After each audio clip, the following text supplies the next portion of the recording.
God created man in his image. Yes, he created man in his image, and then he told him, be blessed and multiply, have domain over the whole earth, over the animals, everything.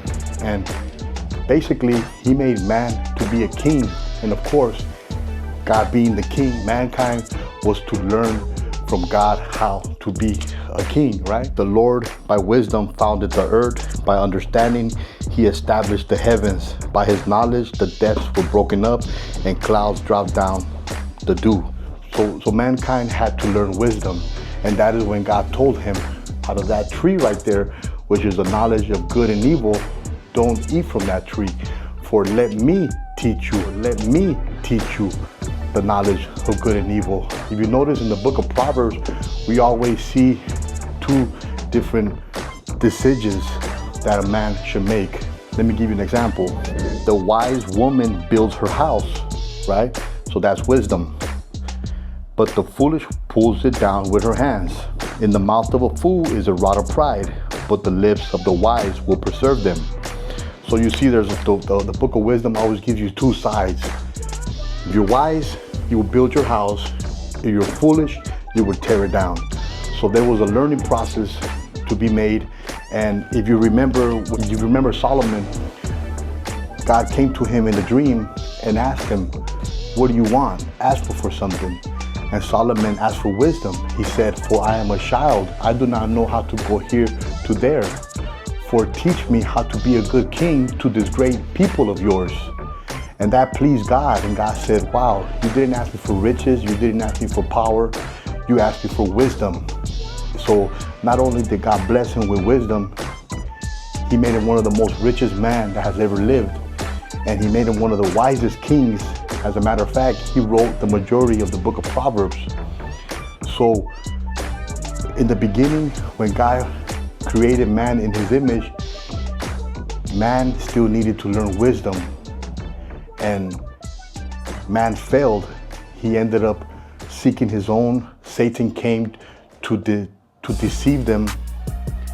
Therefore, today we have the consequences of being foolish. This world is full of wars, sickness.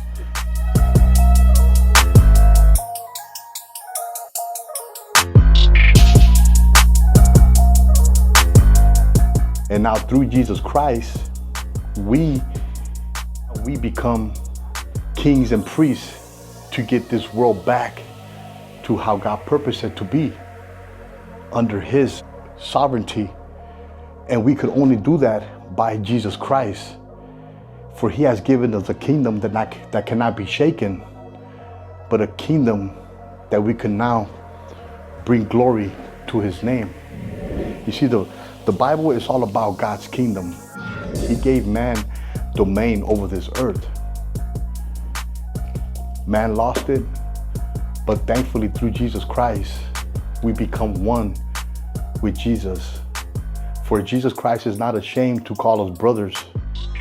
So now through Jesus Christ, we now receive the new covenant, which God says, I will put my laws in their heart. I will be their God and they will be my people. So through Jesus Christ now, we have been redeemed and become kings and priests. We receive the full knowledge of God, basically to reign over this earth in which the God of this world has deceived everybody, even if possible, the elect. And there shall come forth a rod out of the stem of Jesse, and a branch shall grow out of his roots. And the Spirit of the Lord shall rest upon him, the Spirit of wisdom and understanding, the Spirit of counsel and might, the Spirit of knowledge and of the fear of the Lord. And he shall make him of quick understanding in the fear of the Lord, and he shall not judge after the sight of his eyes, neither reprove after the hearing of his ears, but with righteousness shall he judge the poor, and reprove with equity for the meek of the earth. And he shall smite the earth with the rod of his mouth, and with the breath of his lips shall he slay the wicked. So you see, God has given us domain through Jesus Christ. We now have become kings and priests to bring back this earth into what God purposed it to be. You see, in the beginning, God created man in his image, but man fell into foolishness. But now through Jesus Christ, we have been poured all the wisdom and knowledge of God. We have been redeemed, be made perfect through Jesus Christ to be kings over this earth. For in Mount Zion, that's where Jesus Christ is, and these elect are with him. They have no blemish, they have no lie that comes out of their mouth, for they sing a new song. The angels are in the skies proclaiming this good news. Fear God and give him praise, for he is doing a marvelous work in these last days. For he has given us a kingdom that cannot be shaken. For his kingdom will reign over this earth. Thy kingdom come, thy will be done here on earth as it is in heaven. Shalom.